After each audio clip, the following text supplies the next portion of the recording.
வானொலியில் நீங்கள் கேட்டு மகிழ்ந்த தென்கட்சி கோ. சுவாமிநாதன் அவர்களின் இன்று ஒரு தகவல் கதை தொகுப்பினை கேட்கலாம். ஒரு சீன தேசத்து அரசர் இருந்தார். அவருக்கு வயசாயிட்டுது. அவருக்கு அடுத்தபடியாக அவருடைய புள்ள பட்டத்துக்கு வரணும், ஆட்சி பொறுப்பை ஏற்றுக்கணும். ஒரு நல்ல தலைவனுக்கு இருக்க வேண்டிய பண்புகள்லாம் தன்னுடைய மகனுக்கு இருக்கணும்னு விரும்பினார் அந்த அரசர். அதனால் இளவரசனை பக்கத்தில் இருந்த ஒரு குரு கிட்ட அனுப்புனார். இளவரசன் அவர்கிட்ட போய் சேர்ந்தான். அந்த குரு என்ன பண்ணார் தெரியுமா? இவனை பார்த்து சொன்னார், இதை பாருப்பா, நீ என்ன பண்ணுற, இப்போவே பக்கத்தில் இருக்கிற காட்டுக்கு போ, நடுக்காட்டில் போய் ஒரு இடத்துல உட்காந்துக்கோ. அங்கே என்னென்ன சத்தம்லாம் உன் காதில் விழுதுன்னு கவனித்து கேளு. உன் காதில் விழுந்த ஓசைகள் என்னென்னங்கிறத என்கிட்ட வந்து சொல்லு, அதுதான் எனக்கு தெரியணும், உனக்கு வேலையும் அதுதான் அப்படின்னு சொல்லி அனுப்பி வச்சுட்டார். இளவரசன் காட்டுக்கு போனான். குரு சொன்னபடியே ஒரு இடத்துல உட்காந்து கவனித்து கேட்டான். அதுக்கப்புறம் குருக்கிட்ட திரும்பி வந்தான். என்னென்ன சத்தம்லாம் கேட்ட அப்படின்னு கேட்டார் குரு. குருவே, காட்டில் நான் பறவைகள் சத்தம்லாம் கேட்டேன், மிருகங்களின் ஓசையையும் கேட்டேன், இதை தவிர இடி, மின்னல், மழை இதுகளோட சத்தத்தையும் கேட்டேன் அப்படின்னா. குரு யோசனை பண்ணார், நீ இன்னமும் சரியாக கேட்கல, அதனால் மறுபடியும் காட்டுக்கு போ, கொஞ்ச நாள் தங்கியிருந்து கேட்டுட்டு வா அப்படின்னார். இளவரசனுக்கு ஒன்றும் புரியல. இருந்தாலும் குருவின் கட்டளையாச்சே, மறுக்க முடியுமா? உடனே அவன் மறுபடியும் காட்டுக்கு போனான். ஒரு இடத்துல உட்காந்தான். கொஞ்ச நேரம் உன்னிப்பாக கவனித்து கேட்டான். சில நாள் கழித்து குருக்கிட்ட திரும்பி வந்தான். குருவே, இந்த தடவை சில துல்லியமான சத்தங்களை எல்லாம் கேட்டான். தேனீ பறக்கிற சத்தம், நீரோடையின் மெல்லிய ஓசை, இதெல்லாம் கேட்டேன்னா. குரு சிரித்தார். நீ மறுபடியும் காட்டுக்கு போ, இன்னும் சில நாள் அங்கே இரு, முழுமையாக கவனமாக கேட்டுக்கிட்டு வா அப்படின்னு சொல்லி அனுப்பி வச்சுட்டார். இளவரசனுக்கு குழப்பம் அதிகமாகிட்டுது. ஒன்றுமே புரியல. மறுபடியும் காட்டுக்கு போனான். மௌனமாக ஒரு இடத்துல உட்காந்துட்டான். அப்படியே தியானத்தில் ஆழ்ந்துட்டான். சில நாளில் அவனுக்கு இதுவரை கேட்காத ஓசைகள்லாம் கேட்க ஆரம்பிச்சிட்டுது. இதைத்தான் நான் கேட்கணும்னு என்னுடைய குரு எதிர்பார்த்துருக்கிறாருங்கிறத புரிஞ்சுக்கிட்டான். உடனே குருக்கிட்ட ஓடனான். குருவே, இந்த தடவை காதுகளுக்கு கேட்க முடியாத சில ஓசைகளை கூட என்னால் உணர முடிஞ்சுது. பூ மலருகிற ஓசை, சூரியனால் பூமி சூடாகிறப்போ எழுகிற ஓசை, காலை பனித்துளியை இந்த புல்லுலாம் குடிக்கிற ஓசை, இது எல்லாம் என்னால் நல்லா கேட்க முடிஞ்சுது அப்படின்னா. குருவுக்கு இப்போ தான் திருப்தி ஏற்பட்டு தான். இளவரசனை பார்த்து சொன்னார், இதை பாருப்பா, இப்போ தான் நாட்டை ஆளுகிற தகுதி உனக்கு வந்திருக்குது அப்படின்னு சொல்லி அதுக்கு விளக்கமும் கொடுத்தாராம். எந்த அரசன் தன்னுடைய மக்களின் எதையும் பேசுகிற மௌன மொழியை, மௌன வார்த்தைகளை கேட்குறானோ அவன்தான் ஆள தகுதி உள்ளவன். எந்த அரசன் தன்னுடைய மக்களின் உணர்ச்சிகளை உண்மையாக உணர்றானோ அவன்தான் முதன்மையான அரசன். போலி வார்த்தைகளை மட்டும் கேட்டுட்டு பல மௌன ராகங்களை காதில் வாங்கிக்காதவன் அரசனே இல்லை. எந்த நாட்டில் எப்போ ஒரு அரசன் தன்னுடைய மக்களின் உணர்ச்சிகளை கேட்க மறுக்கிறானோ அன்னையிலேருந்தே அந்த நாடு அழிய தொடங்குது அப்படின்னு அர்த்தம். இதுதான் அந்த குரு இளவரசனுக்கு போதித்தது. வாயால் பேசுகிறத மட்டும் கேட்டு ஏமாறக்கூடாது, உணர்ச்சிகளையும் கேட்குறதுல தான் மனப்பக்குவம் உண்டாகும். மக்கள் உணர்ச்சிகளை புரிந்து கொள்ளாத அரசர்கள் நீடிச்சிருக்க முடியாது. அது மாதிரி நாடுகளில் அடிக்கடி குழப்பம் தான் உண்டாகும். அப்படி இருந்தால் அடிக்கடி ஆட்சி மாறிக்கிட்டு இருக்கும். அப்படிப்பட்ட ஒரு தேசம், அங்கே ஒரு சிறைச்சாலையில் 3 கைதிகள் பேசிக்கிட்டு இருந்தாங்க. ஒருத்தன் சொன்னான், நான் இந்த நாட்டு ராஜாவை எதிர்த்து பேசிக்கிட்டு இருந்தேன், அதனால் என்னை பிடிச்சி கொண்டாந்து இங்கே போட்டுவிட்டாங்க அப்படின்னா ஒருத்தன். இன்னொருத்தன் சொன்னான், நான் இந்த நாட்டு ராஜாவை ஆதரித்து பேசிக்கிட்டு இருந்தேன், அதனால் என்னை பிடிச்சி கொண்டாந்து இங்கே தள்ளிவிட்டாங்க அப்படின்னா. அது சரி, நீ என்ன தப்பு பண்ண அப்படின்னு சொல்லி 3வது ஆளை பார்த்து இவங்க கேட்டாங்க. அதுக்கு அந்த ஆள் சொல்கிறான், நான் தான் இந்த நாட்டு ராஜா அப்படின்னானா. ஒரு ஆசாமி வேகமாக ஓடிக்கிட்டு இருந்தான். ஏன் இப்படி ஓடுறேன்னு கேட்டார் இன்னொருத்தர். அங்கே ஒரு ஆள் அடிபட்டு கிடக்கிறான், அதை பார்த்தேன், உடனே ஓடுறேன்னா. எங்கேன்னு கேட்டார். ஆஸ்பத்திரிக்குன்னா. ஒரு ஆள் அடிபட்டு கிடக்கிறத பார்த்தா உடனடியாக நாம் செய்ய வேண்டியது முதல் உதவி, அதுக்கப்புறம் தான் ஆஸ்பத்திரி. இன்றைக்கி விபத்துங்கிறது சர்வசாதாரணமாக நடந்துக்கிட்டு இருக்குது. வாகன விபத்து, வெடிகுண்டு விபத்து, தீ விபத்து, கட்டடம் சரியறது, பூகம்பம், இப்படி நிறைய நடக்குது. ஒரு விபத்தை பார்த்துட்டா நம்மளில் பல பேர் நமக்கு என்னத்துக்கு வம்புன்னு ஒதுங்கி போயிடுறதும் உண்டு. சில பேர் துணிஞ்சு கிட்ட போய் உதவி செய்கிறதும் உண்டு. அப்படி உதவி செய்ய நினைக்கிறவங்களுக்கு உபயோகப்படுற தகவல் இது. விபத்தில் காயமடைஞ்சவங்களை 3 பிரிவாக பிரிக்கலாமா. முதல் வகை கொஞ்சம் சீரியஸானது, உயிருக்கு உடனே ஆபத்து தரக்கூடியது. மூளை காயம், முகம், கழுத்து காயங்கள், இருதயம், நுரையீரல் காயங்கள், வயத்தில் உள்ளுறுப்பு காயங்கள், அதிகப்படியான இரத்தப்போக்கு, இதனால எல்லாம் பாதிக்கப்பட்டிருந்தால் அது முதல் வகை அப்படின்னு நாமளே மனசுக்குள்ளே முடிவு பண்ணிக்கணும். இவங்களுக்கெல்லாம் உடனடியாக முதல் உதவி கொடுக்கணும். தாமதப்படுத்தாமல் ஆஸ்பத்திரிக்கு கொண்டுகிட்டு போயிடணும். இப்படி கொஞ்சம் எச்சரிக்கையாக நடந்துக்கிட்டால் அவங்களில் பல பேரை காப்பாற்றி போடலாம். ரெண்டாவது வகை எப்படின்னா, முதல் உதவி விரைவாக கிடைச்சா உயிர் பிழைக்கக்கூடிய மார்பு காயங்கள், கைகால் எலும்பு முறிவு, இடுப்பு முதுகெலும்பு காயம், சீரான இரத்த சேதம், இப்படிப்பட்டவங்களை வந்து ரெண்டாவது வகையாக பிரிக்கணும். ஆபத்து இல்லாத சிராய்ப்புகள், சிறு காயங்கள், இரத்த உறைவுகள், இதனால் பாதிக்கப்படுறவங்க மூணாவது வகை. ஒருத்தர் தலையில் அடிபட்டு நினைவு விழுந்துட்டார்னு வச்சுங்க, அவருக்கு வாந்தி வர்றதுனால புறையேறி மூச்சு அடைப்பு உண்டாகும்.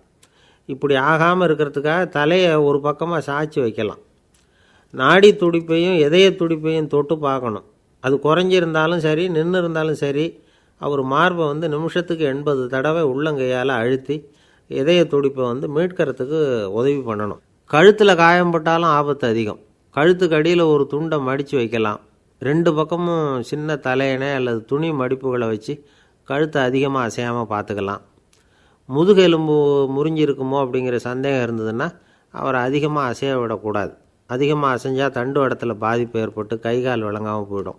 அவரை ஒரு கனமான போர்வை இல்லைன்னா பாயில் படுக்க வச்சு 4 பேர் மெதுவாக தூக்கி மருத்துவ உதவிக்கு அனுப்பி வைக்கலாம். கையெலும்பு முறிஞ்சிருந்தால் முறிஞ்ச பாகத்தை உடம்போடு சேர்த்து அசையாமல் கட்டி போடலாம். கால் எலும்பு முறிஞ்சிருந்தால் மற்ற காலோடு சேர்த்து கட்டி போடலாம். முறிஞ்ச பாகம் தொங்காமல் பார்த்துக்கணும். அப்போ தான் வீக்கம் உண்டாகாமல் இருக்கும். வெட்டு காயம், குண்டடிப்பட்ட காயம், இதிலெல்லாம் ரத்தப்போக்கு அதிகமாக இருக்கும். ரத்தம் வெளியேற ஆபத்து அதிகம். சுத்தமான துணியை பல மடிப்புகளை மடித்து காயத்தின் மேலே வச்சு அழுத்தமாக ஒரு 10 நிமிஷம் பிடிச்சிக்கணும். ரத்தம் நின்ன உடனே காயத்துக்கு கட்டு போடலாம். சில சமயம் காயம்பட்ட பாகத்தை உயரமாக தூக்கி பிடிச்சிக்கிட்டா தான் ரத்த கசிவு நிற்கும். இந்த விவரங்களையெல்லாம் கொஞ்சம் மனசில் வாங்கி வச்சுக்கிட்டோம்னா சமயத்தில் உதவும். ஏன்னா இந்த காலத்தில் விபத்து வந்து எந்த ரூபத்தில் எப்போ வரும்னு யூகிக்கவே முடியல. நண்பர் ஒருத்தர் சொன்னார், நேற்றுக்கு பாருங்கள் சார், என் கண்ணு முன்னாடியே ஒரு சின்ன விபத்து நடந்ததுன்னார். என்னன்னு விசாரித்தோம். ஒரு பஸ்ஸில் வந்துக்கிட்டு இருந்தேன். அந்த பஸ்ஸில் பின்பக்கம் படி ஓரமாக நின்றுக்கிட்டு இருந்த ஒருத்தர் ரோட்டில் விழுந்துட்டார். டிரைவர் அதை கவனிக்கலை, நிறுத்தாமல் அவர் பாட்டுக்கு போகிறாருன்னார். கண்டக்டர் உடனே விசில் கொடுத்து பஸ்ஸை நிறுத்த வேண்டியது தானே அப்படின்னோம். அதுதான் சார் முடியாமல் போச்சுன்னார் அவர். ஏன்னு கேட்டாங்க. தவறி கீழே விழுந்ததே அந்த கண்டக்டர் தான் சார் அப்படிங்கிறார். ஒரு ஊரில் ஒரு பெரிய ஞானி இருந்தார். அவர் படுக்கையில் இருந்தார். இன்னும் கொஞ்ச நேரம்தான் அவர் இந்த உலகத்தில் இருக்க போகிறார். அவரை சுற்றி ஏகப்பட்ட கூட்டம். ஏற்கனவே அவருடைய உபதேசங்களை கேட்டவங்க பல பேர் வந்து அவரை சுற்றி நிற்கிறாங்க. அந்த ஞானி மெதுவாக கண்ணை திறந்து பார்க்குறார். எல்லாரும் அவருடைய கடைசி வார்த்தையை கேட்கறதுக்காக அவளோட காத்துக்கிட்டு இருக்கிறாங்க. அந்த ஞானி மெதுவாக பேச ஆரம்பித்தார். நான் என்னுடைய வாழ்நாள் பூராவும் உங்களுக்கு நிறைய போதனைகள் சொல்லிக்கிட்டு இருக்கிறேன். பேரானந்தம், மகிழ்ச்சி, தியானத்தன்மை, இதை பற்றியெல்லாம் சொல்லியிருக்கிறேன். இப்போ நான் வேறு ஒரு கரைக்கு போய்கிட்டுருக்கிறேன். நான் இனிமேல் இந்த கரையில் இருக்க மாட்டேன். நீங்கள் நான் சொன்னதையெல்லாம் கேட்டீங்க, ஆனால் எதையும் நீங்கள் வந்து நடைமுறைப்படுத்தி பார்க்கல. எல்லாம் கேட்டதோடு சரி, அதோடு விட்டுவிட்டீங்க. அப்புறம் அதை தள்ளி போட்டுக்கிட்டே வந்துட்டீங்க. மேலும் அதை தள்ளி போடுறதுல எந்த பிரயோஜனமும் கிடையாது. இப்போ நான் போய்கிட்டு இருக்கிறேன். உங்களில் யாராவது என்னோட வர்றதுக்கு தயாரா அப்படின்னு கேட்டார். அவ்வளவுதான். யாரும் வாயை திறக்கலை. ஒரே மௌனம், சத்தமே இல்லை. ஒருத்தர் பார்த்துக்கிட்டே நிற்கிறாங்க. அந்த கூட்டத்தில் ஒரு ஆள் அந்த ஞானி கூடவே 40 வருஷத்துக்கு மேலே இருந்திருக்கிறான். அவனும் வாயை திறக்காமல் இன்னொருத்தன் முகத்தை பார்த்துக்கிட்டே நிற்கிறான். இந்த சமயத்தில் பின்னாடி நின்றுக்கிட்டு இருந்த ஒருத்தன் கையை தூக்கினான். ஞானி அவனை பார்த்தார். சரி, ஒருத்தனுக்காவது நம்மோட வர்றதுக்கு தைரியம் இருக்குது அப்படின்னு நினச்சார். ஆனால் அந்த ஆள் என்ன சொன்னான் தெரியுமா? ஐயா, நீங்கள் கேட்குறப்போ நான் உடனே எழுந்திருக்கல, கையை மட்டும்தான் தூக்கினேன். என்ன காரணம்னா, நான் எப்படி அடுத்த கரைக்கு வந்து சேர்றதுங்கிறத தெரிஞ்சுக்கிறதுக்காக தான். அந்த விவரத்தை மட்டும் இப்போ உங்ககிட்ட இருந்து நான் தெரிஞ்சுக்க ஆசைப்பட்றேன். ஏன்னா இப்போ நான் உங்கள் கூட வர்றதுக்கு தயாராக இல்லை. எவ்வளவோ காரியங்களை நான் இன்னும் இங்கே முடிக்க வேண்டியிருக்குது. வீட்டுக்கு ஒரு விருந்தினர் வந்திருக்கிறார். என்னுடைய இளைய மகனுக்கு கல்யாணம் பண்ணி வைக்கணும். அதனால் இன்றைக்கி உங்கள் கூட வர முடியாது. அது மட்டும் இல்லை, இப்போ உங்கள் கூட அடுத்த கரைக்கு வந்தால் திரும்பி வர முடியாதுன்னு வேறு சொல்கிறீங்க. அதனால் இப்போ நான் வரல. இன்னொரு நாள் நிச்சயமாக நான் வர்றேங்க, வந்து உங்களை சந்திக்கிறேன். அதனால் இப்போ நீங்கள் இன்னொரு தடவை எங்களுக்கு விளக்கமாக சொல்லணும். ஏற்கனவே பல தடவை சொல்லியிருக்கிறீங்க. தயவு பண்ணி இப்போ ஒரு தடவை சொன்னீங்கன்னா சௌகரியமாக இருக்கும். அந்த அடுத்த கரையை அடையிறது எப்படி? இப்போ ஒரு தடவை அதை விளக்கமாக சொல்லிட்டிங்கன்னா நல்லா ஞாபகப்படுத்திக்குவேன். அது சரியான சமயம் வர்றப்போ இது எனக்கு உதவியாக இருக்கும் அப்படின்னு நானா. ஆனால் உண்மை என்ன தெரியுமா? அந்த சரியான சமயம் வரவே இல்லை அப்படிங்கிறது தான் உண்மை. இப்படி அந்த கதை முடியும். இந்த கதை வந்து அந்த ஒரு ஆளுக்கு மட்டும் இல்லை, கிட்டத்தட்ட எல்லாருக்குமே அது பொருந்தும் அப்படிங்கிறாங்க விவரம் தெரிஞ்சவங்க. எல்லாருமே அந்த சரியான தருணத்துக்காக தான் காத்துக்கிட்டு இருக்கிறாங்களாம். அதுக்காக ஜோசியம் பார்க்குறாங்க, கைரேகை பார்க்குறாங்க, நாளைக்கு என்ன நடக்குங்கிற ஆவலில் எல்லோரும் காத்துக்கிட்டு இருக்கிறாங்க. ஆனால் அந்த ஒரு நாள் ஒருபோதும் வரப்போகிறதில்ல. நீங்கள் தள்ளி போடுறதுக்காக பல அர்த்தமில்லாத காரணங்களை தேடுறீங்க அப்படிங்கிறார் ஒரு ஞானி.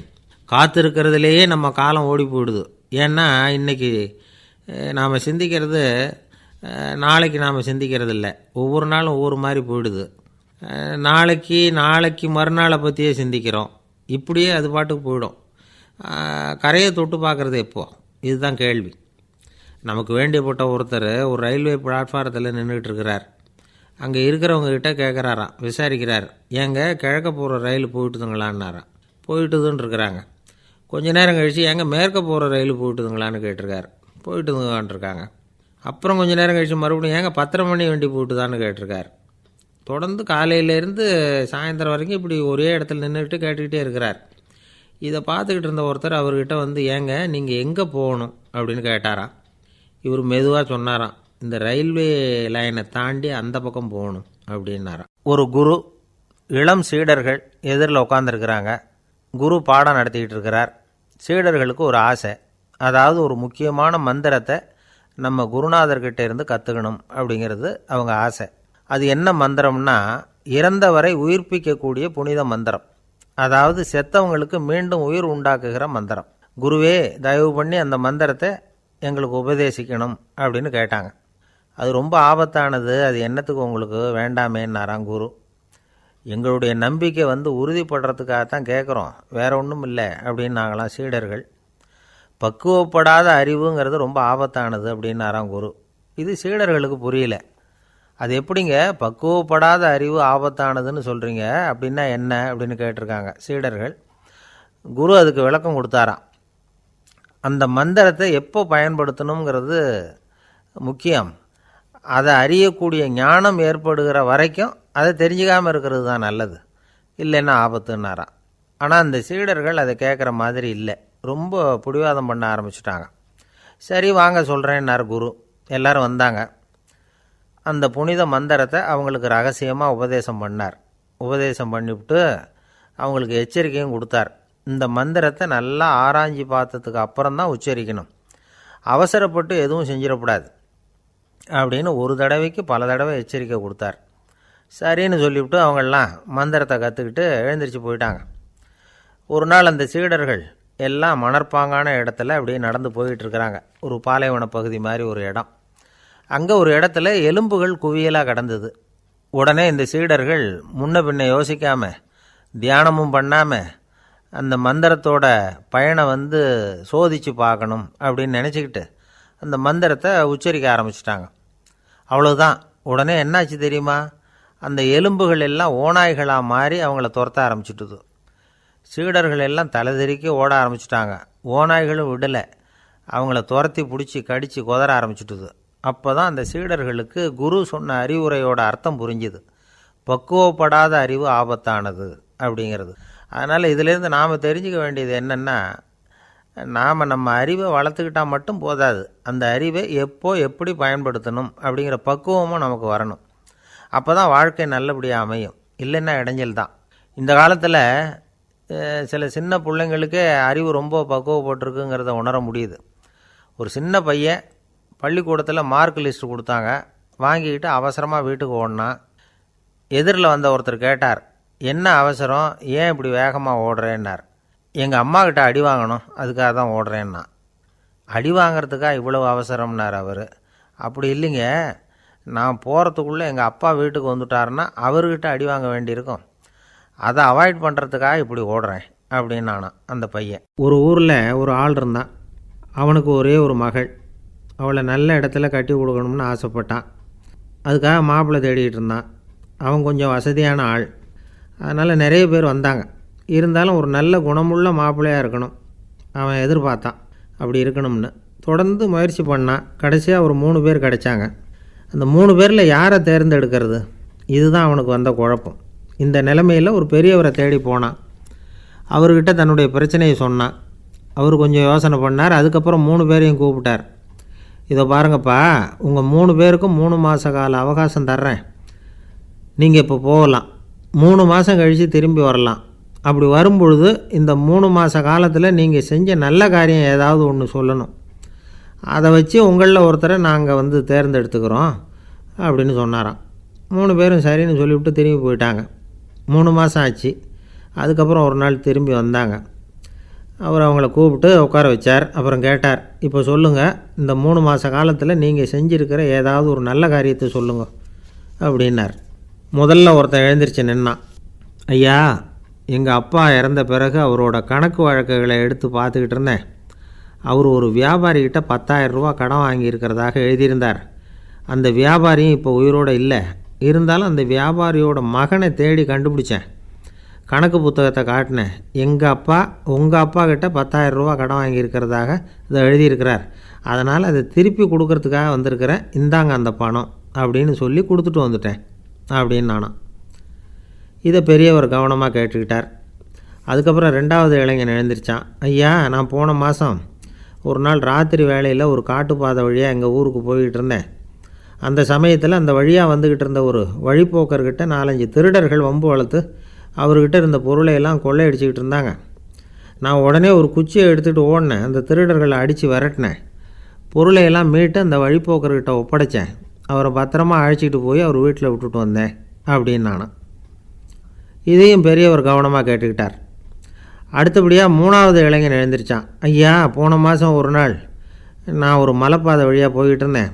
மலைப்பாதை விளிம்பில் ஒரு மதகு கட்டை, அது மேலே ஒரு ஆள் படுத்து தூங்கிட்டு இருந்தான்.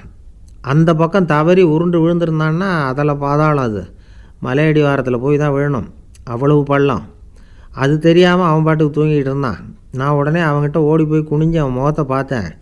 அப்போ தான் புரிஞ்சுது, அவன் ஏற்கனவே எனக்கு தெரியும். அவனை எனக்கு நிறைய கெடுதல் பண்ணியிருக்கிறான், இடைஞ்சல் கொடுத்தவன். இருந்தாலும் ஐயோ பாவம்னு நினச்சி அவனை எழுப்பி பாதுகாப்பாக வேறு ஒரு இடத்துல படுக்க வச்சுட்டு வந்தேன் அப்படின்னு நானும். பெரியவர் இதையும் கேட்டுக்கிட்டார். அதுக்கப்புறம் அவங்க 3 பேரையும் பார்த்து, நீங்கள் போகலாம், நாங்கள் யோசித்து முடிவு பண்ணி உங்களுக்கு சொல்லி அனுப்புகிறோம் அப்படின்னாராம். அந்த இளைஞர்கள் புறப்பட்டு போயிட்டாங்க. அதுக்கப்புறம் அந்த பெண்ணோட அப்பாவை பார்த்து சொன்னார், இந்த 3 பேருமே நல்ல பிள்ளைங்க தான், அதில் ஒன்றும் சந்தேகம் இல்லை. இருந்தாலும் இந்த 3 பேர் செஞ்ச செயல்களையும் ஒப்பிட்டு பார்க்க வேண்டியிருக்கு. முதல் இளைஞன் நேர்மைக்கு எடுத்துக்காட்டாக விளங்குறான். இந்த காலத்தில் இது மாதிரி இளைஞர்களை பார்க்குறது ரொம்ப கஷ்டம்தான். இருந்தாலும் அவன் கடமையை தான் செஞ்சான். 2வது இளைஞன் நல்ல வீரன், தைரியசாலி. ஒரு வீரன் எதை செய்யணுமோ அதைத்தான் இவன் செஞ்சான். இவன் ஒரு லட்சிய மனிதன்.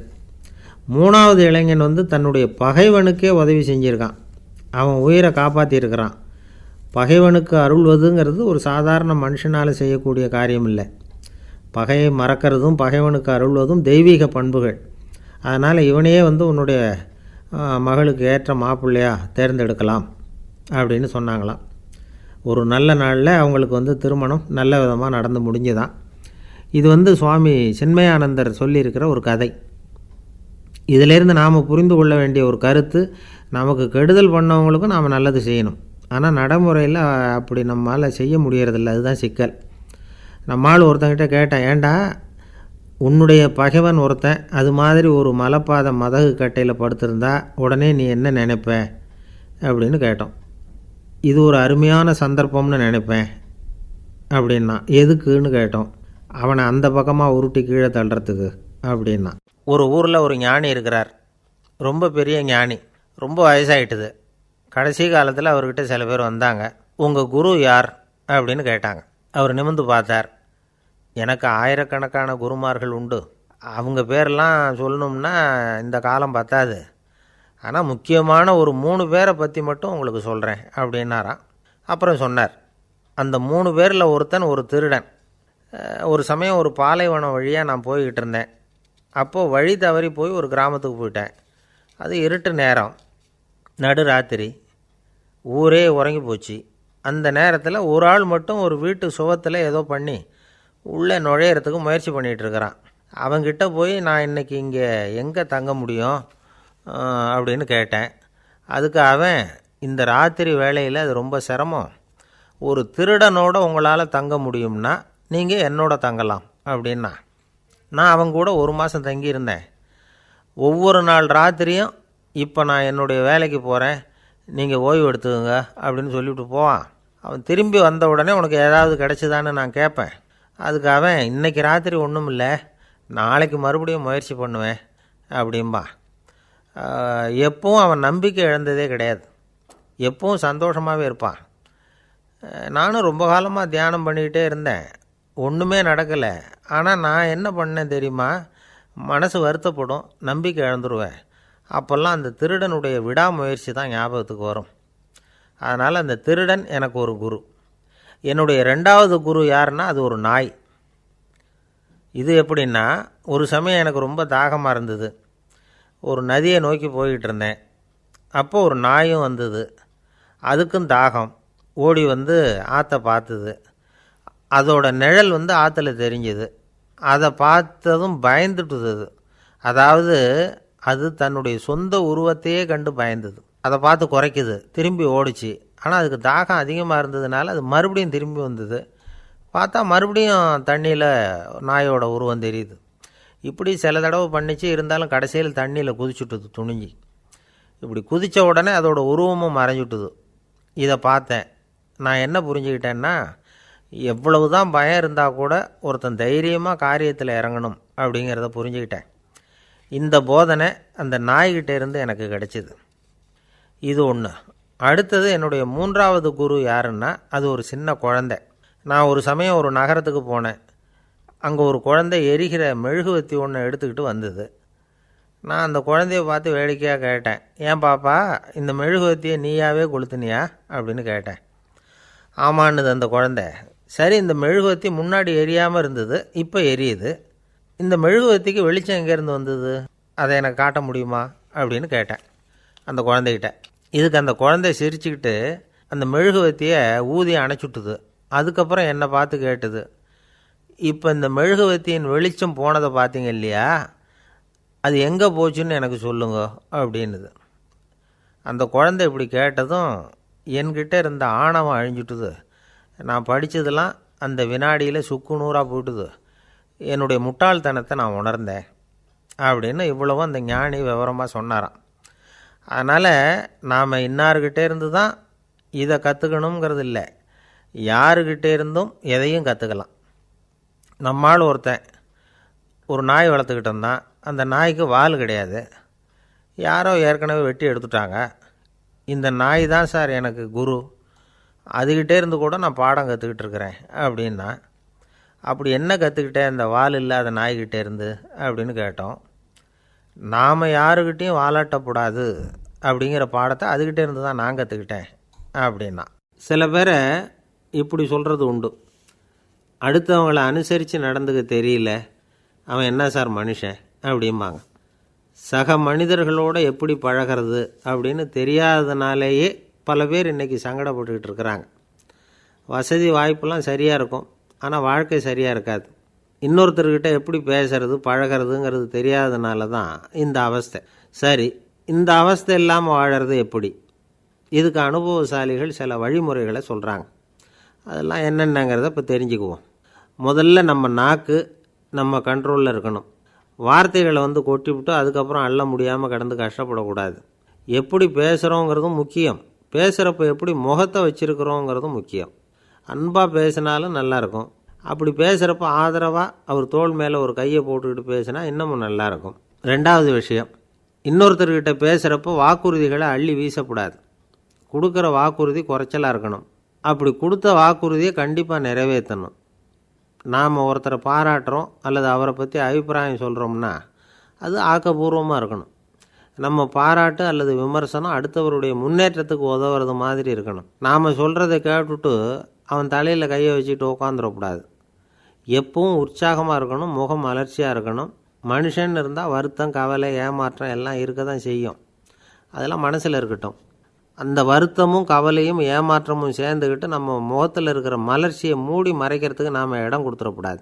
எந்த விஷயத்தை பற்றி யாருக்கிட்ட பேசினாலும் வெளிப்படையாக பேசணும், திறந்த மனசோடு பேசணும். மூடி மறைச்சி முன்னு முழுங்கிக்கிட்டு இருக்கக்கூடாது. இன்னொருத்தர்கிட்ட பேசுகிறப்போ விவாதம் பண்ணுங்க, அது தப்பு இல்லை, ஆனால் வாதாடிக்கிட்டு இருக்கக்கூடாது. அதாவது என்ன சொல்கிறாங்கன்னா, டிஸ்கஸ் பண்ணலாம், ஆர்கியூ பண்ணக்கூடாதான். நம்மக்கிட்ட இருக்கிற நல்ல குணங்களை நாம் எடுத்து சொல்லிகிட்டு இருக்கக்கூடாது. அந்த நல்ல குணங்களே நம்மளை பற்றி எடுத்து சொல்லணும், அது மாதிரி நடந்துக்கணும். அதே மாதிரி அடுத்தவங்க கிட்ட உள்ள கெட்ட குணங்களை பற்றி அவசியம் இல்லாமல் நாம் பேச வேண்டியதில்லை.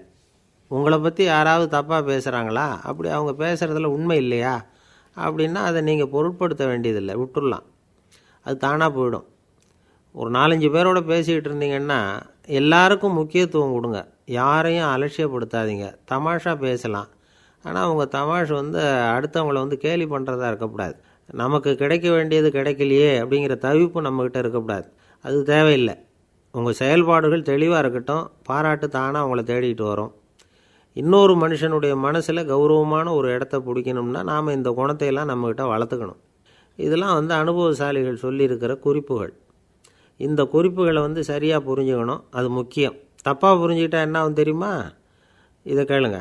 ஒருத்தர் வந்தார், சார் அடுத்தவங்க தோள் மேலே கையை போட்டுக்கிட்டு அன்பாக பேசணும்னு சொன்னீங்க, அப்படி தான் பேசினேன். அவர் முதுகை கூட தட்டி கொடுத்தேன், என் வேலை போயிட்டுது சார், வீட்டுக்கு அனுப்பிச்சிட்டாங்க அப்படின்னார். யாருக்கிட்ட அப்படி பேசுனீங்கன்னு கேட்டோம். என் முதலாளிகிட்ட சார் அப்படிங்கிறார் ரொம்ப சோகமாக. அந்த ஆள் என்னை கண்ணாப்புண்ணான்னு திட்டிவிட்டான் சார், அதை நினச்சா எனக்கு ரொம்ப வருத்தமாக இருக்குது அப்படின்னு சொல்லி கவலைப்பட்டார் ஒருத்தர். இதில் கவலைப்படுறதுக்கு என்ன இருக்குது அப்படின்னார் ஒரு பெரியவர். அவர் ஒரு மகான். என்ன சார் இப்படி சொல்கிறீங்க, ஒருத்தர் நம்ம பார்த்து திட்டுனா வருத்தமாக இருக்காதா அப்படின்னார். அது எப்படி வருத்தமாக இருக்கும், திட்டுறதுங்கிறது என்ன, அது வெறும் சத்தம் தானே அப்படின்னார் அந்த பெரியவர். நம்ம ஆளுக்கு தலையை பிச்சுக்கலாம் போல் இருந்தது. இருக்காது அப்படின்னா நமக்கே அப்படி தானே தோணுது.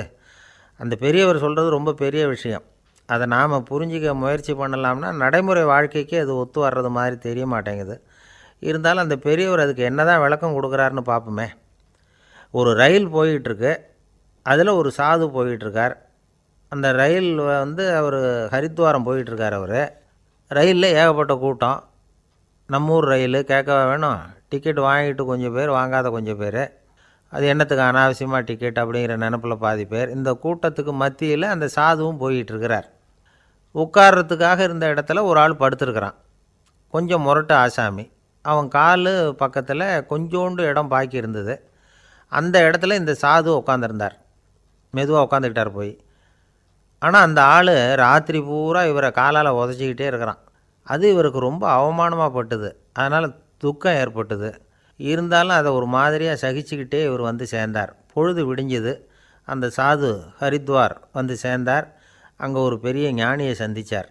ராத்திரி ரயிலில் அந்த ஆள் உதைச்சதையும் அதனால் தனக்கு ஏற்பட்ட துக்கத்தையும் இந்த சாது அந்த ஞானிகிட்ட சொன்னார். சொல்லிவிட்டு, ஏன் சுவாமி எனக்கு துக்கம் ஏற்பட்டதே அது தப்பா அப்படின்னு கேட்டார். தவறு தான்னார் அந்த ஞானி. உனக்கு இன்னமும் தேக அபிமானம் போகலைங்கிறது தான் அது காட்டுது. அஷ்டாவக்கிரர் என்ன சொல்கிறார் தெரியுமா? உண்மையான ஞானி யாராவது தன்னை வந்தனை செய்தால் அதற்காக சந்தோஷப்பட மாட்டார், யாராவது நிந்தனை செய்தால் அதற்காக வருத்தப்பட மாட்டார் அப்படின்னு சொல்கிறார். நிந்தனைங்கிறது ஒரு ஒலி தான்.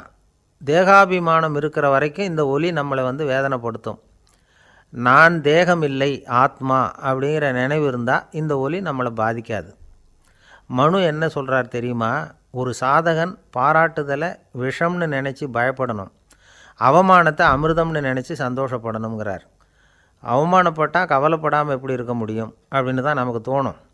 அதனால தான் நம்மளில் யாரும் இதுக்கு உதாரணமாக யாரையும் காட்ட முடியல. புத்தரையும் கபீரையும் உதாரணமாக காட்டுறாங்க. அவங்களுக்கெல்லாம் அவமானம் ஏற்பட்டப்போ கவலையே படலையாம்.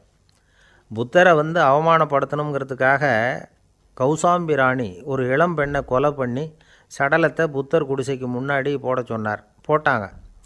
புத்தர் தான் அந்த பொண்ணை கெடுத்து கொலை பண்ணிவிட்டார்னு எல்லோரும் நினச்சாங்க. ஆனால் புத்தர் இதை பற்றி கவலையே படலை. அப்புறமா உண்மை தெரிஞ்சதும் புத்தர் புகழ் இன்னும் அதிகமாகிட்டுது. ஒரு பெரிய சபையில் ஒரு மோசமான பொண்ணு நுழைஞ்சி தனக்கும் கபீருக்கும் சம்பந்தம் உண்டுன்னு சொன்னான். கபீர் கவலைப்படலை. அவங்க மாதிரியெல்லாம் நாமளும் இருக்க கற்றுக்கணும். நிந்தனை, அபகீர்த்தி, அவமானம் எல்லாம் ஆண்டவன் கொடுக்குற பிரசாதம்னு நினைக்கணும் அப்படின்னு சொல்கிறார் அந்த ஞானி. இதை கேட்ட இந்த காலத்து ஆசாமி ஒருத்தர், நான் கூட அப்படி தான் சார், யாராவது அவமானப்படுத்தினா கவலைப்பட மாட்டேன். நேற்று கூட ஒருத்தர் என்ன பலார்னு அரைஞ்சுட்டார், நான் கொஞ்சம் கூட கவலைப்படலை, பேசாமல் வந்துட்டேன்னார். ஏன் அப்படி வந்துட்டீங்க அப்படின்னு.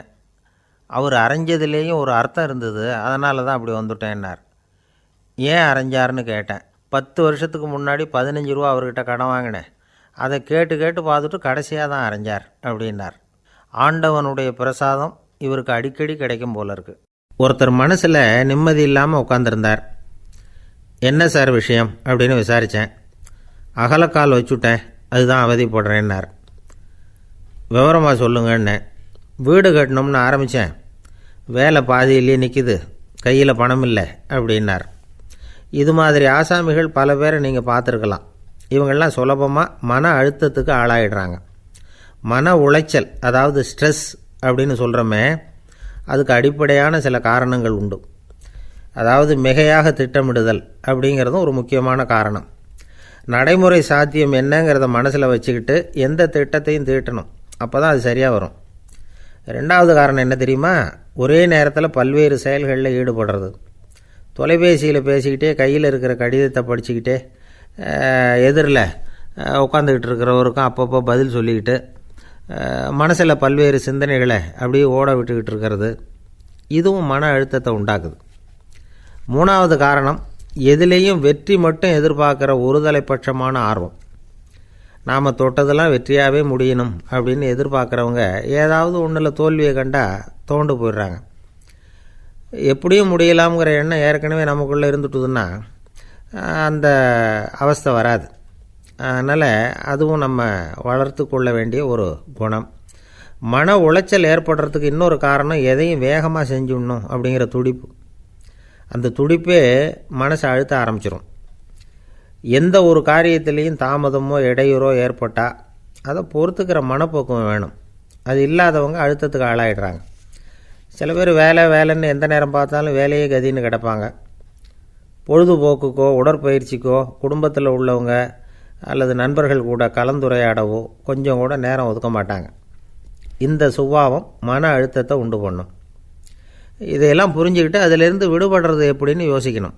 வல்லுநர்கள் இது தொடர்பாக சில யோசனைகளை சொல்லி வச்சுருக்கிறாங்க. அது என்னென்னா, வாழ்க்கைங்கிறது பிரச்சனைகளால் பின்னப்பட்ட ஒன்று. அது எப்போவுமே முடிவடையாத ஒரு தொடர்கதை அப்படிங்கிறத முதல்ல நாம் புரிஞ்சுக்கணும். ஒரே நேரத்தில் ஒரு காரியத்தில் மட்டுமே நாம் கவனம் செலுத்தணும். அடுத்தவங்க காரியத்தில் தலையிடக்கூடாது. எதையும் பேச ஆரம்பிக்கிறதுக்கு முன்னாடி நம்மை நாமே கேட்டுக்க வேண்டிய கேள்வி 2. 1, நான் சொல்ல போகிறது ரொம்ப முக்கியமானதா? 2வது, நான் சொல்கிறத அவங்க கேட்குறதுக்கு ஆசைப்படுறாங்களா? நான் பேசுகிறதுக்கு அது சரியான நேரம் தானா? இதை யோசித்து பார்த்ததுக்கப்புறம் எதையும் பேச ஆரம்பிக்கணும். முடிஞ்ச அளவுக்கு வளைந்து போகிற சுபாவத்தை வளர்த்துக்கணும். நம்ம நேரம் விலை மதிப்பு இல்லாதது, அதை வீணாக்கக்கூடாது. சிரிக்க தெரியலனாலும் பரவாயில்ல, முகத்தில் கொஞ்சம் புன்முறுவலாவது காட்டணும். இதெல்லாம் ரொம்ப முக்கியம். அடுத்தவங்க ஏதாவது செஞ்சால் உடனே நன்றி சொல்ல மறக்கக்கூடாது. தினமும் கொஞ்சம் நேரத்தை தனிமையில் செலவு பண்ணணும். மன உளைச்சலிருந்து விடுபடுறதுக்கு 3 முக்கிய வழிகள் சொல்கிறாங்க. அதை சுருக்கமாக ரெட் அப்படின்னு சொல்கிறாங்க. RED ஆங்கில எழுத்தில். அந்த முதல் எழுத்து R, அது என்னென்னா ரிலாக்ஸேஷன், அதாவது இடை ஓய்வு. 2வது E எக்ஸர்சைஸ், உடற்பயிற்சி. 3வது டயட், திட்டமிட்ட உணவு முறை. அதனால் தியானம், மூச்சு பயிற்சி இதெல்லாம் இந்த இடை ஓய்வுக்கு வழிகள். எந்த வேலையையும் தொடர்ந்து செய்யக்கூடாது. எல்லார்கிட்டையும் கலகலப்பாக பழகணும். மாதத்துக்கு ஒரு நாளாவது குடும்பத்தோடு வெளியில் போயிட்டு வரணும். சுலபமான உடற்பயிற்சிகளை செய்யலாம். உடற்பயிற்சிங்கிறது நமக்காக நாம் செய்கிற ஒரு நீண்டகால முதலீடு அப்படின்னு சொல்லுவாங்க. அதாவது லாங் டேர்ம் இன்வெஸ்ட்மெண்ட்டாக. அளவோடு சாப்பிட்ணும், மெதுவாக சாப்பிட்ணும். இதெல்லாம் கொஞ்சம் மனசில் வச்சுக்கிட்டு நடந்துக்கிட்டால் மகிழ்ச்சியாக வாழலாம். சில பேர் சாப்பாட்டு விஷயத்தில் ரொம்ப அக்கறை எடுத்துக்கிறது உண்டு. ஒரு குண்டு ஆசாமி சாப்பிட உக்காந்தார். முதல்ல ஒரு மாத்திரை சாப்பிட்டார். எதுக்குன்னு கேட்டோம். பசி எடுக்கிறதுக்குன்னார். சாப்பிட்டு முடித்தார். பிறகு மறுபடியும் ஒரு மாத்திரை சாப்பிட்டார். இது எதுக்குன்னு கேட்டோம். சாப்பிட்டது ஜீரணமாகறதுக்கு அப்படின்னார். 1816ஆம் வருஷம் செப்டம்பர் மாதம் 11ஆம் தேதி பிரான்ஸ் தேசத்தில் உள்ள ஒரு மருத்துவமனை. அங்கே ஒரு இளம் டாக்டர் கொஞ்ச நாளைக்கு முன்னாடி தான் அந்த ஆஸ்பத்திரியில் புதுசாக வேலைக்கு சேர்ந்துருக்கிறார். அவர் பேர் ரெனே லெனக். அவர் அன்னைக்கு காலையில் அந்த மருத்துவமனையில் அப்படியே ரவுண்ட்ஸ் வந்துக்கிட்டு இருக்கிறார். வார்டில் ஒரு படுக்கையில் ஒரு இளம்பெண் படுத்திருக்கிறார். அந்த பொண்ணுக்கு இருதய நோயாக இருக்கலாம்ங்கிறது மற்ற டாக்டர்கள் சந்தேகம். அந்த காலத்துல எல்லாம் ஒருத்தருடைய இருதய துடிப்பை தெரிஞ்சுக்கணும்னா நோயாளியின் மார்பில் டாக்டர் வந்து காதை வச்சு பார்த்து தான் தெரிஞ்சுக்கிறது வழக்கம். ஆனால் இந்த பெண்ணும் வந்து இளம்பெண், அந்த டாக்டரும் புதுசாக சேர்ந்துருக்கிறவர். அதனால் பரிசோதனை பண்ண தயங்கினார். கொஞ்ச நேரம் யோசனை பண்ணார். திடீர்னு ஒரு ஞாபகம் வந்தது அவருக்கு. அதாவது அன்றைக்கி விடியற் காலையில் தோட்டத்தில் அப்படி வாக்கிங் போயிட்டு இருந்தப்போ சின்ன பசங்கள்லாம் ஒரு மரக்கட்டையை வச்சு விளையாடிக்கிட்டு இருந்தாங்களாம். அதை இவர் பார்த்துருக்கிறார். அது என்ன விளையாட்டுனா, ஒரு நீளமான மரப்பலகை, அதில் ஒரு முனையில் ஒரு பையன் தன்னுடைய காதை வச்சுக்கிட்டு இருக்கிறான், மறுமுனையில் இன்னொரு பையன் அந்த மரப்பலகையை ஒரு ஆணியால் கீறிக்கிட்டு இருக்கிறான். ஒரு முனையில் ஆணியால் கீறும் பொழுது மறுமுனையில் காதை வச்சிருக்கிற பையனுக்கு அந்த சத்தம் துல்லியமாக கேட்குது. அந்த டாக்டருக்கு காலையில் பார்த்த இந்த விளையாட்டு ஞாபகத்துக்கு வந்துட்டுது. உடனே என்ன பண்ணார் தெரியுமா? ஒரு நீளமான காகிதத்தை எடுத்தார். அதை அப்படியே உருளை மாதிரி உருட்டினார். ஒரு முனையை அந்த நோயாளியின் மார்பில் இடது பக்கம் வச்சார், இன்னொரு முனையில் தன்னுடைய காதை வச்சார். என்ன ஆச்சரியம்! நோயாளியின் மார்பில் நேரடியாக காதை வச்சு கேட்குறத விட துல்லியமாக கேட்டுது இதய துடிப்பு. இதய துடிப்பு மட்டும் இல்லை, மூச்சு இழுத்து விடுறது, திரவ பொருள்களின் அசைவு, எல்லா சத்தமும் தெளிவாக கேட்குது. கிரேக்க மொழியில் ஸ்டெத்தாஸ் அப்படின்னா மார்பு, ஸ்கோப்பின் அப்படின்னா பார்ப்பதுன்னு அர்த்தம். அதனால் டாக்டர் ரெனே லெனக் தான் கண்டுபிடிச்ச கருவிக்கு ஸ்டெத்தஸ்கோப் அப்படின்னு பேர் வச்சார். அவரே வந்து முதல் மாடலையும் செஞ்சார். அளவு ரொம்ப பெருசாக இருந்தது, சுலபமாக எடுத்துகிட்டு போகிறது கஷ்டம், அது அவ்வளோ கஷ்டமாக இருந்தது அது. அதனால் அவரே அதை அப்புறம் 2 பிரிவாக தயார் பண்ணார். இது 2 துண்டையும் டாக்டர் தன்னோட கோட்டு பாக்கெட்டில் வச்சுக்கலாம், தேவைப்படுறப்ப எடுத்து ஒன்றா சேர்த்துக்கலாம். இப்படி தான் அவர் ஆரம்பத்தில் பண்ணார். தன்னுடைய இந்த கண்டுபிடிப்பை பற்றி அவர் ஒரு புத்தகம் எழுதினார். நிறைய விற்றுது, புகழும் பணமும் சேர்ந்தது. பணமும் புகழும் வந்து சேர்ந்தது மாதிரியே அவருக்கு ஒரு நோயும் வந்து சேர்ந்தது. அது என்ன நோயின்னு கண்டுபிடிக்கிறதுக்கும் அவர் கண்டுபிடிச்ச கருவி தான் உபயோகப்பட்டு தான். அவரே அதை கண்டுபிடிச்சார். அவருக்கு வந்திருந்தது காச நோய். 1826ஆம் வருஷம் ஆகஸ்ட் மாதம் 13ஆம் தேதி உலகத்தின் முதல் ஸ்டெதஸ்கோப்பை கண்டுபிடிச்ச டாக்டர் ரெனே லெனக் காலமானார். அவர் சாகிறதுக்கு முன்னாடி மரத்தால் செஞ்சு வச்சுருந்த ஸ்டெதஸ்கோப்பை தனக்கு வேண்டியப்பட்ட ஒரு டாக்டர்கிட்ட கொடுத்து, என்னுடைய சொத்துக்கள்லேயே ரொம்ப வசந்தது அப்படின்னு சொன்னாராம். அதுக்கப்புறம் 3 வெள்ளைக்காரங்க சேர்ந்து இந்த கருவியில் சில மாற்றங்களை பண்ணாங்க. ஆனால் 1829 லண்டனில் டாக்டர் நிக்கோலஸுங்கிறவர் ஒரு காதால் இதய துடிப்பை கேட்குறத விட டாக்டர் 2 காதாலையும் கேட்குறது தான் சரியாக இருக்கும் அப்படின்னு ஒரு கருத்தை வெளியிட்டார். அதுக்கப்புறம் ரொம்ப காலம் கழித்து 1852 ஜார்ஜ் காமான் அப்படிங்கிறவர் ரப்பர் டியூப்களை உபயோகப்படுத்தி 2 காதாலையும் கேட்குற மாதிரி ஒரு புதிய வடிவத்தை அதுக்கு கொடுத்தார். அதுக்கு பிறகு அது படிப்படியாக எவ்வளவோ மாற்றங்கள் இருந்தாலும் ஆரம்பத்தில் டாக்டர் ரெனே லெனக் உருவாக்கின அடிப்படை மாடலை யாரும் மாற்றி அமைக்கலைங்கிறது தான் முக்கியமான விஷயம். நமக்கு தெரிஞ்ச ஒரு ஆஸ்பத்திரி, அதில் ஒரு நோயாளி, காலை நேரத்தில் நர்ஸு அந்த பக்கமாக போயிட்டு இருந்தாங்க. அதை பார்த்துட்டு ஒரு நர்ஸுன்னு கத்துறார். நர்ஸு அவசரமாக ஓடி வந்து என்ன விஷயம்னு கேட்டாங்க. சிஸ்டர், இங்கே பாருங்கள், உங்கள் டாக்டரை என் நெஞ்சில் அவர் காதை வச்சு கேட்டுக்கிட்டு இருக்கிறார் அப்படின்னார் நோயாளி. சிஸ்டர் பதட்டப்படாமல், அதனால் என்ன, இந்த டாக்டர் பழமையான விஷயங்களில் ரொம்ப நம்பிக்கை உள்ளவர், அதனால் ஸ்டெதாஸ்கோப்பை உபயோகப்படுத்தாமல் காதை வச்சு கேட்குறார், அது ஒன்றும் தப்பு இல்லை அப்படின்னாங்களாம். ஐயோ, அதுக்காக இல்லை சிஸ்டர், இவர் என் நெஞ்சு மேலே தலையை வச்சது நேற்று ராத்திரி 9 மணி, இப்போ விடிஞ்சு போச்சு, இன்னமும் தலையை எடுக்கவே இல்லை, அதுக்காக தான் சந்தேகப்பட்டு உங்களை கூப்பிட்றேன் அப்படின்னாராம். ஒரு ஆஃபீஸில் வேலை பார்க்குற ஒருத்தர் ஏதோ தப்பு பண்ணிவிட்டார். உடனே மேல் அதிகாரி அவரை கூப்பிட்டு அனுப்புனார். நீ செஞ்சது தப்புன்னார் கோபமாக. இது ஒரு ரகம். சில அதிகாரிகள் இப்படி நீங்கள் செஞ்சது தப்புன்னு சொல்கிறதில்ல, நீங்கள் செஞ்சது சரி அப்படின்னு சொல்கிறதில்ல. எப்படி சொல்லுவாங்கன்னா, நீங்கள் செஞ்சது சரியில்லைன்னு நான் நினைக்கிறேன் அப்படின்னு சொல்லுவாங்களாம். அதாவது சில பேர் நீங்கள் செஞ்சது தப்புங்கிறாங்க, அதையே மாற்றி சொல்கிறார் இவர், நீங்கள் செஞ்சது சரியில்லைன்னு நினைக்கிறேன். இது ரெண்டும் அர்த்தம் ஒன்று தான், இருந்தாலும் வார்த்தைகள் வித்தியாசம். நிர்வாக திறமை இல்லாத ஒரு அதிகாரி யூ ஆர் ராங் அப்படின்னு சொல்லுவாராம். நிர்வாக திறமை உள்ள அதிகாரியாக இருந்தால் அதையே கொஞ்சம் மாற்றி I think you are not correct அப்படிம்பாராம். இதுதான் வித்தியாசம். இருந்தாலும் வார்த்தைகளை உபயோகப்படுத்துகிற விதத்தை வச்சு தான் வேலை நல்லா நடக்கிறதும் நடக்காததும் இருக்குது. விவரம் தெரிஞ்சவங்க என்ன சொல்கிறாங்க தெரியுமா? Be a leader not a boss அப்படிங்கிறாங்க. ஒரு லீடராக இரு, பாஸாக இருக்காதே அப்படிங்கிறாங்க. சரி, அப்படின்னா லீடருக்கும் பாஸுக்கும் வித்தியாசம் உண்டா அப்படின்னு கேட்டால் இருக்குன்னு சொல்கிறாங்க. லீடருங்கிறவர் வேறு, பாஸுங்கிறவர் வேறு. ஒரு லீடர் எப்படி நடந்துக்குவார், ஒரு பாஸ் எப்படி நடந்துக்குவார், இதை முதல்ல நாம் தெரிஞ்சுக்கணும். அவங்க எப்படி நடந்துக்குவாங்க அப்படிங்கிறதுக்கு சில விவரங்கள் இருக்குது. அதை கேட்டோம்னா நாம் புரிஞ்சுக்கலாம் அதை. அதாவது பாஸுங்கிறவர் விரட்டிக்கிட்டே இருப்பார், லீடருங்கிறவர் ஊக்கப்படுத்திக்கிட்டே இருப்பார். நாளைக்கு சாயந்தரத்துக்குள்ளே அந்த வேலையை செஞ்சு முடிக்கலைன்னா தொலைச்சி விடுவோம் தொலைச்சி அப்படிம்பார் அவர்.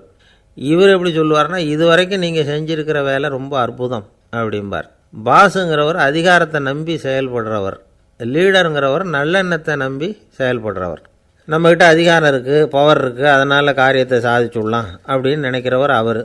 மற்றவங்கக்கிட்ட ஒரு நல்ல அபிப்பிராயத்தை சம்பாதிச்சுக்கிட்டு அது மூலமாக காரியங்களை சாதிக்கிறவர் இவர். பாஸுங்கிறவர் பயத்தை உண்டு பண்ணுவார், லீடருங்கிறவர் அன்பை பரவ செய்வார். அதை செய்யலைன்னா ஆடிட்டில் தகராறாயிடும், இது செய்யலைன்னா இன்க்ரிமெண்ட்டு கட் ஆகிடும், இப்படி ஏதாவது சொல்லி பயமுறுத்திக்கிட்டே இருப்பார் அவர். இவர் அப்படி இல்லை. உடம்பு இப்படி இருக்குது, வீட்டில் எல்லோரும் சௌக்கியமாக இருக்கிறாங்களா, ஆஃபீஸில் எல்லாம் வசதியாக இருக்குதா, நான் ஏதாவது உதவி செய்யணுமா அப்படின்னு அன்புக்கு முக்கியத்துவம் கொடுப்பார். பாஸுங்கிறவர் எதுக்கெடுத்தாலும் நான் சொல்லிகிட்டு இருப்பார், லீடருங்கிறவர் நாமன்னு சொல்லிகிட்டு இருப்பார். பாஸுங்கிறவர் தப்புக்கு காரணம் யாருன்னு பார்ப்பார், லீடருங்கிறவர் தப்பு என்னன்னு பார்ப்பார். இதுதான் ரெண்டு பேருக்கு வித்தியாசம். The boss shows who is wrong, the leader shows what is wrong அப்படின்னு சொல்லுவாங்க. இந்த காரியம் எப்படி செய்யப்பட்டிருக்கு அப்படின்னு தெரிஞ்சுக்கிறவர் பாஸ். இந்த காரியத்தை எப்படி செய்யணும்னு செஞ்சு காட்டுறவர் லீடர். பாஸுங்கிறவர் பணியாளர்களை திட்டுவார், லீடர் மரியாதைக்குரியவராக நடத்துவார், அதுக்குரியவராக அவர் நடந்துக்குவார். செய்கிற வேலையை ஒரு சுமையாக நினைக்க வைக்கிறவர் பாஸ், செய்கிற வேலையை ஒரு சந்தோஷமாக ஆக்கிறவர் லீடர். ஒரு முதலாளியாக இருக்கிறவர் அல்லது ஒரு நிர்வாகியாக இருக்கிறவர் இது மாதிரியான நுணுக்கங்களையெல்லாம் தெரிஞ்சு வச்சுக்கிறது நல்லது. ஒரு பாஸ் இருக்கார், அவர் ஒரு நாள் ரொம்ப பெருமையாக தன்னோட ஆஃபீஸை பற்றி பேசிக்கிட்டு இருந்தார். எனக்கு கீழே 200 பேர் வேலை செய்கிறாங்க சார், நான் ஒரு கோடு கிழிச்சா அவங்க அதை தாண்டாத அளவுக்கு நான் நடந்துக்கிறேன் சார் அப்படின்னார் அவர். அது எப்படி முடியுது உங்களால் அப்படின்னு கேட்டோம். நான் கோடே கிழிக்கிறதில்ல சார் அப்படின்னார்.